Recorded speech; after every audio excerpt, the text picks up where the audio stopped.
Hello, Steffi here. It's time to talk. Real people, real lives. Today's episode is a topic you don't wish to anyone to experience.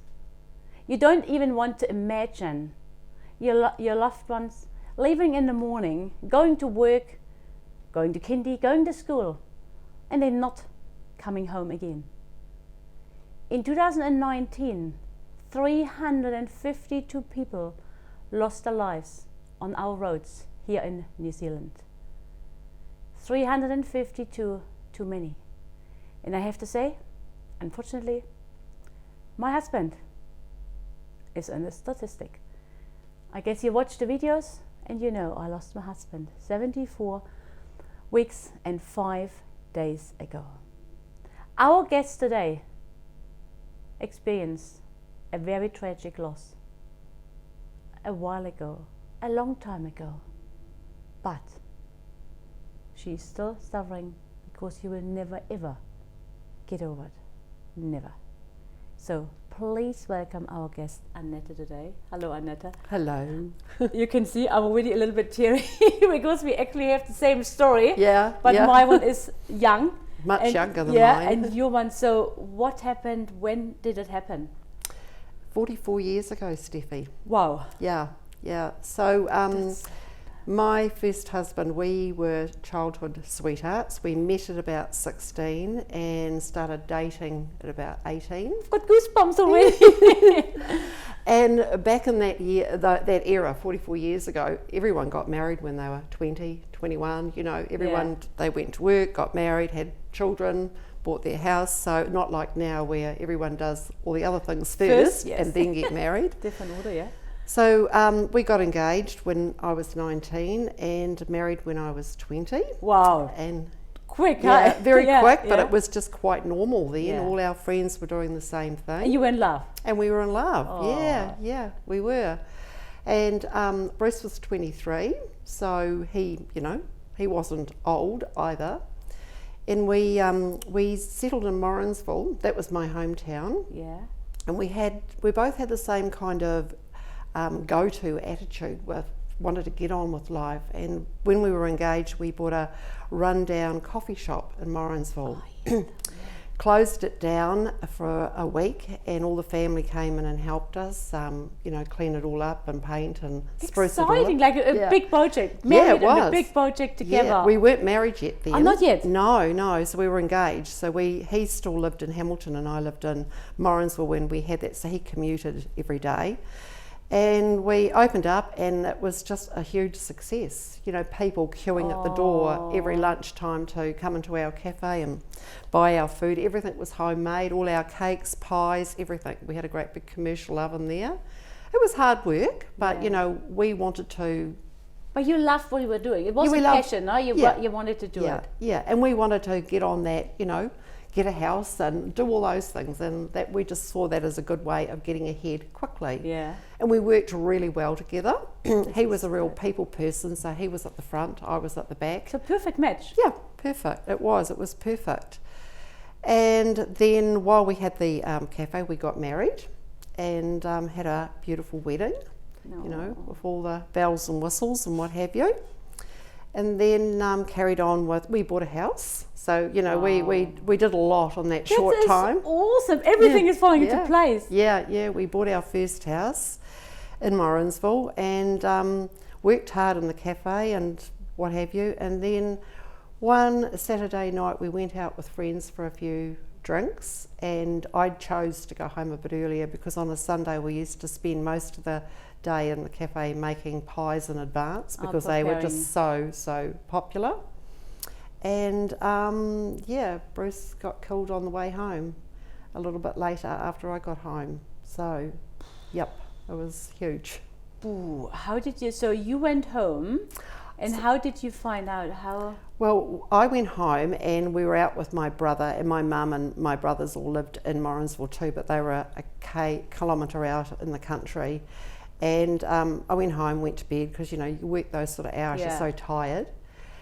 and the old-fashioned fire engine siren started going at about, I forget what time, it could have been about midnight, and I just had this terrible sick feeling because Bruce wasn't, because often when you hear a siren at that time of night, you know it's an accident in a small town, and I had this terrible sick feeling because Bruce wasn't home yet, and we didn't have cell phones in those days. There was no such thing as cell phones. Yeah.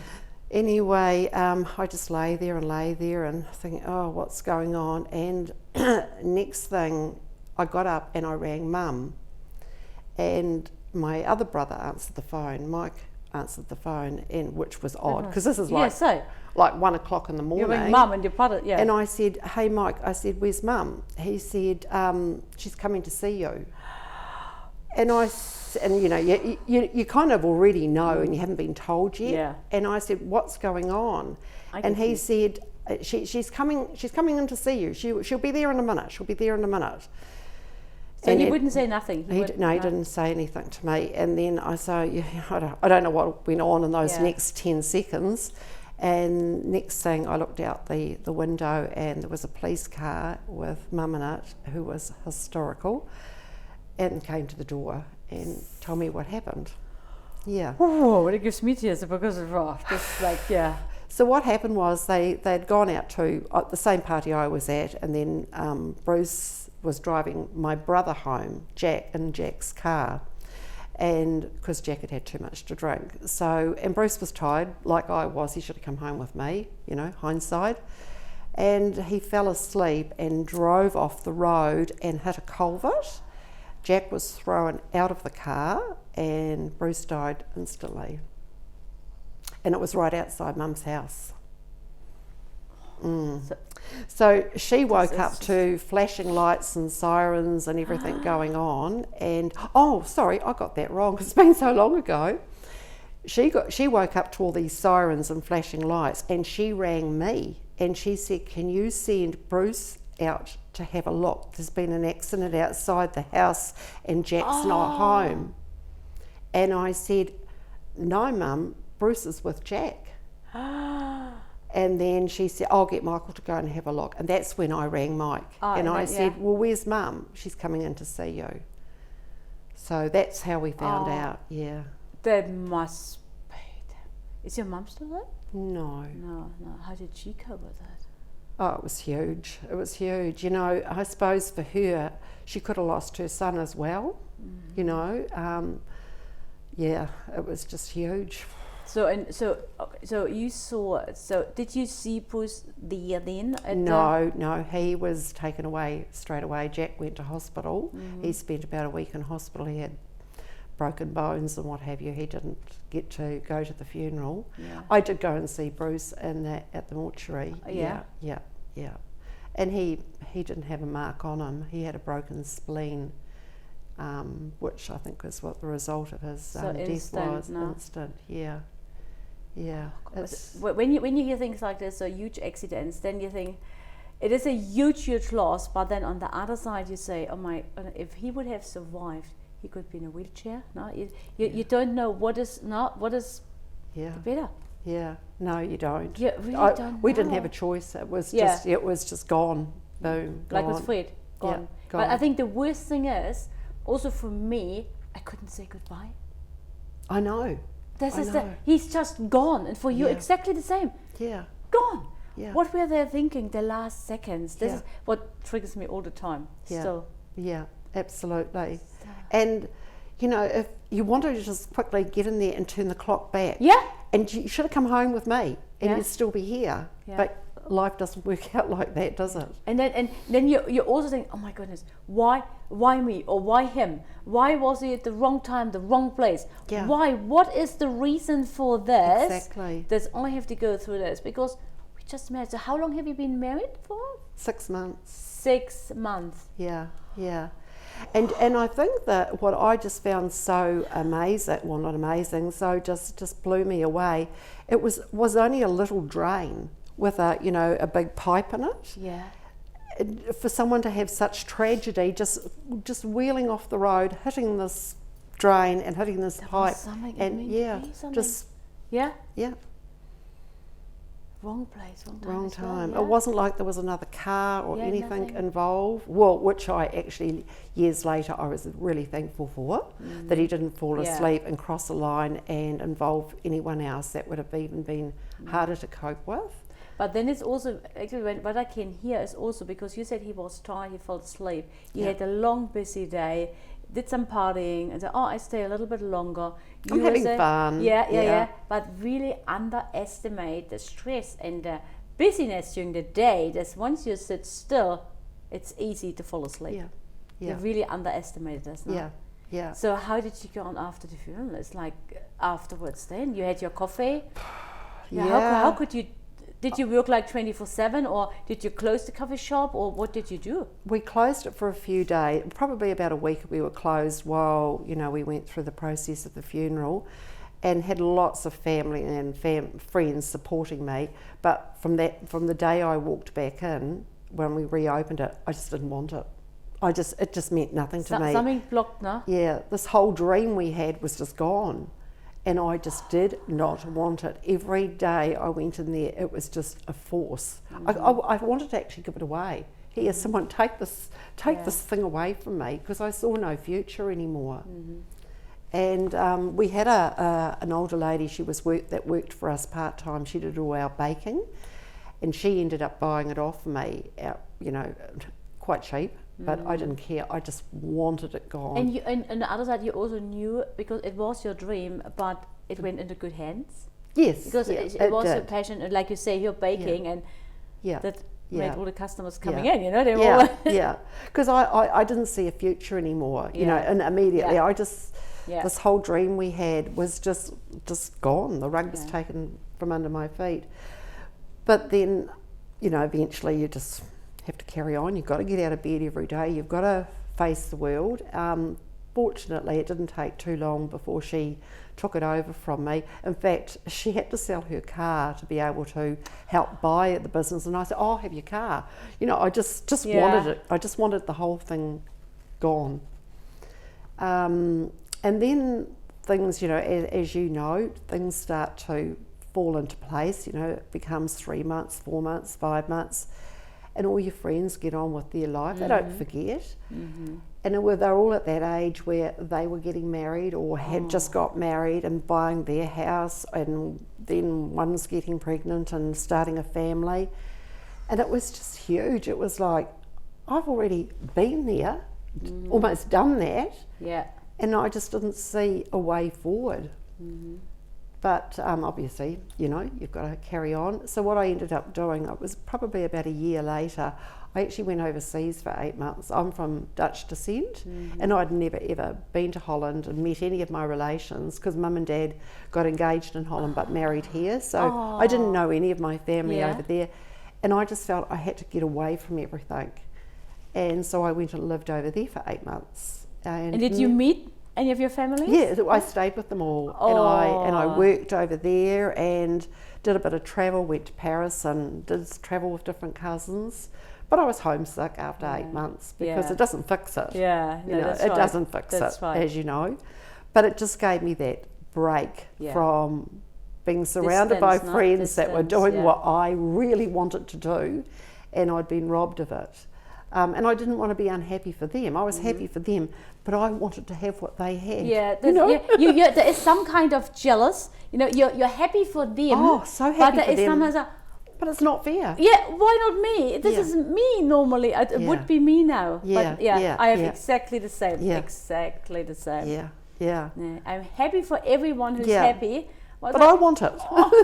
Why not me? Not Yeah, anymore. yeah. So how did you? So you came back, then you found a job, and you are. Yeah, I went back to Morrinsville and I found a job. I was pretty unsettled. I had a job here and then I had a job there, and then I went to Hamilton, and just eventually, the wheels start turning again, and you just get on with things. No, it's don't really you? day by day, really. No? It is day by day, Yeah. yeah. And I used to say, just put one foot in front of the other, get through today, don't worry about tomorrow, and try not to. But you've still got that so empty sadness there. It just doesn't go away, to begin with. It gets easier. But I always say to people, a lot of people say, oh, time's a great healer. And it's, to me, it never ever heals. No. You learn to live with it. That's right. That's my feeling on the whole subject. You learn to live with it. It's part of your life, and it's part of your journey, but you never ever get over it. So you can't change the circumstances. No. You only can change your thinking around this. Yep. This is the only Yep. thing you can do. And I think, like you all know, when you have a situation like that, a part of you has died as well. Yeah. And that never ever. Yeah. It's like somebody ripped your heart Yeah. out alive. That's what I say. That's how it feels like. So now live without a heart. Yeah. This is how it feels sometimes. Yeah, it does. But as time goes on, you do start to move forward, don't you? Yeah. We have to. Yeah, and I guess they want us to be happy. This is the thing. I think they watch after us and they want us to be happy. Yeah. And you know, Bruce is with you, and Fred is with me all the time. My blackbird, Exactly. you know, it's everywhere where I'm in. Yeah. And I think you have to exactly the same. Yeah. So they look after us. Yeah. So you're married again? Married again, have 3 beautiful children. Yes. Oh, they're adults now. Yeah. And they've all done very well, and and I've got a good man by my side. Yeah, cool. It's Do you all have some good. grannies as well? Yes, Yeah. got 7 grandchildren. Oh, 7. Yeah. What that busy. Yeah. So And life is that's busy. nice, Yeah. And I think seeing them grow up, and it gives you something as well, something to do, like some kind of responsibility. Yeah, And then yeah. you don't think all the time. No, after 44 years, you don't think like you did in the beginning anyway. Yeah. It becomes a different process. But, sometimes I'll just be sitting back and watching, what's going on with the kids and the grandkids. And I do have those thoughts in the back of my head. What if these had been Bruce's children and Bruce's grandkids? Where would we be today? But that's not the case. So then there is no what ifs. What ifs. So you put that thought away again, and you carry on, and feel very blessed that I am where I am today. Yeah. And the thing is also, you looked after yourself, because I know you love your exercise. Yeah. And I think this is an important part as well, not to huge. look after yourself. Yeah. Not to go downhill, No. start with drugs and alcohol and all those things what can actually damage your life then as well. Yeah. And then you can't actually live at all. No, exactly. No, I probably had a few tough years afterwards as well. I lost my mum not so long afterwards, and that was huge. She was only 55. She died of cancer very suddenly, very quickly. 55? It was very young. And I've got 5 brothers. I'm the only girl. So she was my mum, she was my best friend, and she was my sister that I didn't have. We had such a close relationship. So that was a huge loss. It was, yeah.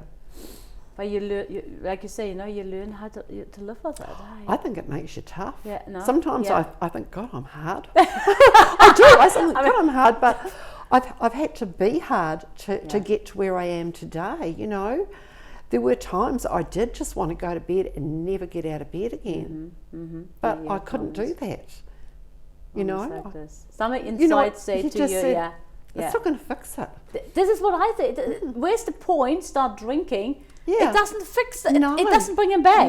No. Why should I start in the first place? Yeah, exactly. No, that's the thing. Exactly. And like I said, I've got this great saying, and I say it to lots of people. When they say, well, how did you cope with that or do that? I just say, there's no bus stop. The bus just keeps going, so you just got to keep riding on it. You can't get off. This and, is awesome. That's the truth. Yeah. Oh my God, thank you so much for sharing this story. So do you have like one specific, you can say it again, it's one specific message? Because I guess there are so many people out there, they lost a loved one. How you did, what would you say? What helped you most to actually go through it and to move forward? We're not moving on, we're moving forward. I always used to try and think of someone I knew that was actually worse off than me. And that helped me, I didn't go looking for it, but life just goes on and stuff goes on around you, and you hear of someone else's story and you're just like, wow, I was lucky. It could have been so much worse. I could have lost my brother as well, so yeah, just there's always a worse story, believe it or not, and you've got to believe that, So you've got it. You're only on this planet on this earth once, so just make the most of it. You only live once, but if you do it right, once is enough. Exactly. That's the thing. Hey, thank you so much, Annette. You're thank you so welcome. much for sharing with us this story. Yay. Oh, 44 years and I can still do Another, yes, as you can see, 44 years and I'm just 74 weeks and 5 days in this journey, and Annette 44 years. But if you lose a loved one, you will never get over it. Like some people say, get over it. It's never. Somebody really ripped your heart out of your body alive, and you have to live with it, you have to deal with it. But the most important thing is the loved ones want us to be happy and to live the life. So grief is not a weakness. Grief is a price of love. Remember, we are on this journey together. Let's start the conversation, share your thoughts, and subscribe to our channel. Live in the moment, live life to the full, and most of all, be unstoppable. You are worth it, and that's all what matters. It's time to talk. Bye for now. See you soon.